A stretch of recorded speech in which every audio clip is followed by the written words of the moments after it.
Hey guys, good morning, welcome to my channel. আবার চলে এসেছি একটা নতুন ব্লগ নিয়ে। আর দেখতেই পাচ্ছেন ক্লান্ত, কিন্তু ঘুম থেকে উঠে ক্লান্ত না, বেরিয়েছিলাম।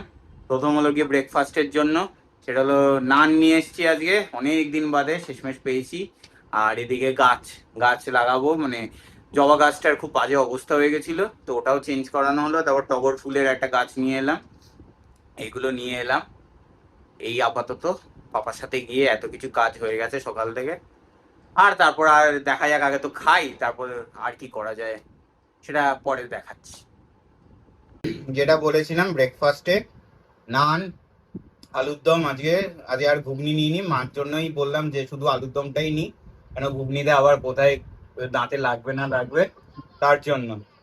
হ্যাঁ হ্যাঁ, তোর জন্যও আনবো। এই One eternity later. তো গাইজ, আমি কাজ করছিলাম তাই আপনাদের দেখাতে পারিনি। এইদিকে দুটো পিস মাছ ছিল ফ্রিজের মধ্যে, ডিপ ফ্রিজে। তো মা বলেছিল ওটা দিয়ে কিছু একটা করে ফেলবে। মা বলেছিল মাছের ওই যে পেঁয়াজ, তারপরে সস দিয়ে একটা মা বানায়, সেইটা করে দেবে। তারপর আমি বললাম যে অত কিছু এখন করার দরকার নেই, ফ্রিজে দই আছে, দই কাতলা করে ফেলো। তো মা এই দু পিস দিয়ে দই কাতলা করে দিয়েছে অল্প করে। আর এইদিকে আবার ইয়েও করছে, দেখাচ্ছি আপনাদের কি করছে। আর এদিকে মা করছে হলো গিয়ে পুঁই শাকের তরকারি। তো এইটা হয়ে গেছে প্রায়। এইগুলো কাটা ছিল, এগুলো নষ্ট হয়ে যাচ্ছিল, হ্যাঁ, তাই এটাকে উদ্ধার করলাম। আর এদিকে আমি জানি না কতটা খেতে পারবো। আর এই ডালটা পেঁয়াজ টেয়াজ দিয়ে মেখে সেদ্ধ বসিয়েছি। ভাববেন গ্যাসের অপচয়, গ্যাসের অপচয় নয়। এটা একবারে ওদের দুইজনের জন্য করে রাখছি। না, আমি খাবো না, কারণ আমার খেতে ভালো লাগে না, কারণ এত অ্যান্টিবায়োটিক ওই দাঁতের জন্য চলছে, রুচিই নেই। অল্প একটু ভাত খাবো, ওর বাবা ভাত করে দিয়ে চলে গেছে, ভাতটা আমাকে করতে দেয় না। একদিন ফেলে দিয়েছিলাম তো, এখানে জায়গা কম রয়েছে, যার ফলে আগে ভাত গালতে গিয়ে সসপ্যানটা সিঙ্কে পড়ে গেছিল, সেই থেকে আমাকে আর ভাত করতে দেয় না। আমি বলি আমি পারবো, কিন্তু কিছুতেই করতে দেয় না। এই যেমন পুঁই শাক, পুঁই শাক আমার খাওয়া বারণ, কিন্তু ওর ভীষণ প্রিয়, পুঁই শাক আনবেই। তবে ওষুধ তো খাচ্ছ, একটু খেলে কি হবে। আমারও প্রিয়, আমি একা ওর নামে দোষ দেবো না, আমি একটুও ছাড়ি না ডাটা চিবোতে, কিন্তু আজকে কি করে ডাটা ফেলে দেবো, আমার ভীষণ কান্না পাচ্ছে ভাবলেই।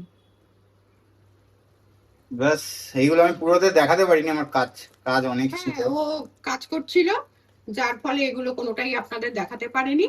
আপনারা তার জন্য মনক্ষুণ্ণ হবেন না, এমনিতেও আপনারা দেখেন না, সেটা খুব ভালো জানেন। কি বলে, দেখেন না হ্যাঁ, তো, সেটাই।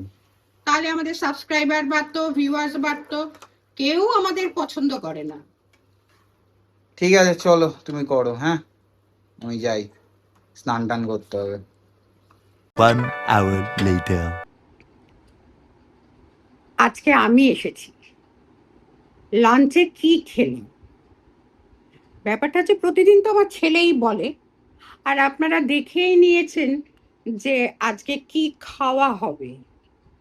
কিন্তু আজকে কিন্তু আমি একটা স্পেশাল জিনিস খেয়েছি, যার জন্য আমি না বললে ওটা হবে না, কারণ আমার বাড়িতে ওটা কেউই খায় না। সেটা হলো শীতল শুটকি। আমি তো বাংলাদেশের মেয়ে, মানে যদিও আমি চোখে দেখিনি, আমি ঢাকা বিক্রমপুরের মেয়ে। আমাদের বাড়িতে ছোটবেলা থেকে লোটে শুটকি এই বর্ষাকালে দুবার রান্না হতো, সেটা আমার আম্মা করতো। আমার মা ছুঁয়েও দেখতো না, রান্নাও করতো না। আমার আম্মা মানে এত তড়িঘড়ি করে রান্না করতো যে কি বলবো। আর আমাদের ওখানে যত এদেশীয় বাড়ি আছে, প্রত্যেকের বাড়ি থেকে সকালবেলা বাটি চলে আসতো, তাদের বাড়িতে কিন্তু ওই বাটি বাটি করে দুপুরবেলা আমরা গিয়ে পৌঁছে দিয়ে আসতাম। আমরা দুই বোন, আমাদের ডিউটি ছিল। যদি মিস হয়ে যেত কোনো বাড়ি, মানে সেদিন আর আস্ত রাখতো না বিকেলবেলা এসে ঝামেলা করতে। তো যাই হোক, এই শীতল শুটকিটা আমি কোনোদিনও খাইনি। এটা শুনেছি ত্রিপুরা, শিলচর, এই সব জায়গায় কিন্তু এর প্রচলন আছে। আজকে খেলাম শীতল শুটকির চাটনি, যেটা দিয়ে আমি গোটা ভাতটা খুব তৃপ্তি করে খেয়ে নিলাম। আমি জীবনে কোনোদিনও খাইনি, আজকে প্রথম খেলাম, দারুণ ভালো হয়েছে। আপনারা যদি কেউ এই শুটকিটা খেয়ে থাকেন তাহলে প্লিজ একটু জানাবেন তো আপনারা কি করে করেন আর কি করে খান। আর পৃথিবীতে এই একটা খাবার, শুটকি মাছ, এটা আমি যে কোনো লোকের কাছ থেকে চেয়ে খেতে পারি, আর কোনো কিচ্ছু চাইবো না খাবার দাবার, না খেয়ে থাকবো, উপোস করে থাকবো, কিন্তু শুটকি মাছ হলে কারুর বাড়িতে আমার পরিচিত, আমি ঠিক তাদের কাছে গিয়ে বলতে পারি প্লিজ আমাকে একটু দেবেন, আমি একটু টেস্ট করব। এটা আমি একদম হলফ করে বলতে পারি।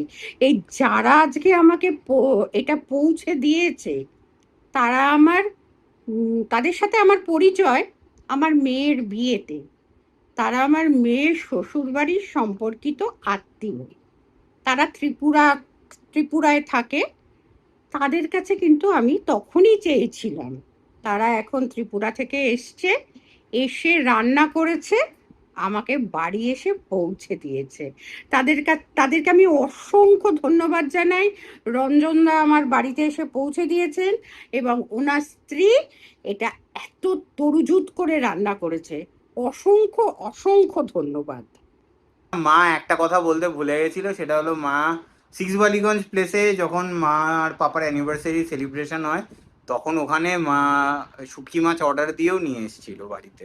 ওখান থেকে ওখানে খায় না, মানে ওখানে আপনি অর্ডার দিয়ে নিয়ে আসতে পারবেন, এটাই হলো ব্যাপার। ওখানে বসে খাওয়ার কোনো ব্যাপার নেই শুটকি মাছ, ওখানে শুধু হলো গিয়ে ডেলিভারি, হোম ডেলিভারি বলছি, টেক অ্যাওয়ে। এইটারই মা কথা বলেছিল, যেটা শুটকির। এবার তখন তো আর দেখানো হয়নি। কি কি শুটকি জানো, আমি উচ্চারণ করতে পারি। এটা শীতল চাটনি বলেছে, শীতল মানে এটা ত্রিপুরার খাওয়া শীতল শুটকি। হ্যাঁ, এটা মা দেখতেই পাচ্ছেন অনেকটা খেয়েও নিয়েছি, আরো অনেক আছে। বলেছে পুরোটাই একাই খাবে, কেন আমরা কেউ খাই না। এবার বন্ধ করে, গন্ধ লাগছে আমার। A few minutes later. So guys, এইটাই নিয়ে এসেছি, টগর ফুলের গাছ। আর এইটা তো নষ্ট হয়ে গেছে, আর এইটার মধ্যে পাপা কি গাছ পুঁতেছে আমি জানি না। তো এইটা আর আর এইখানে হলো গিয়ে জবা ফুলের গাছটা, এটার মাটিটা চেঞ্জ হয়েছে, এখানে আবার লঙ্কা গাছও হয়েছে এই জায়গায়। এইটায় এইগুলোর মাটি চেঞ্জ করতে হবে, এইটা আর এইটা, এই তিনটেরই। হ্যাঁ, মাটি চেঞ্জ করতে হবে। বোগেনভিলিয়াটা তাও ঠিক আছে, তাই না? ওইগুলো চেঞ্জ করতে হবে, ওই ওই এই তিনটে। আর এইটা তো ফেলেই দিতে হবে, মাঝখানে একটা। বাইরে আবার মেঘ করে আছে, বৃষ্টির নাম নেই, বৃষ্টি পড়লে বেশ ভালো হয়। One eternity later. গাইস, আজকে ডিনার করলাম হলো গিয়ে রুটি আর বাটি চচ্চড়ি। বেশ ভালো লাগলো খেয়ে, পুরো পেট ভরে গেছে। মনে হচ্ছে এবারই একটা ঘুম দিই, কিন্তু ঘুম দিলে হবে না, এডিটিং এ বসতে হবে। কিছুই এডিটিং নেই, বাট তাও ওটা তো বানাতে হবে না, কালকে তো আপলোড করতে হবে ভিডিওটা। আর বাস, আর আপনাদের কিছু বলার আছে আজকে?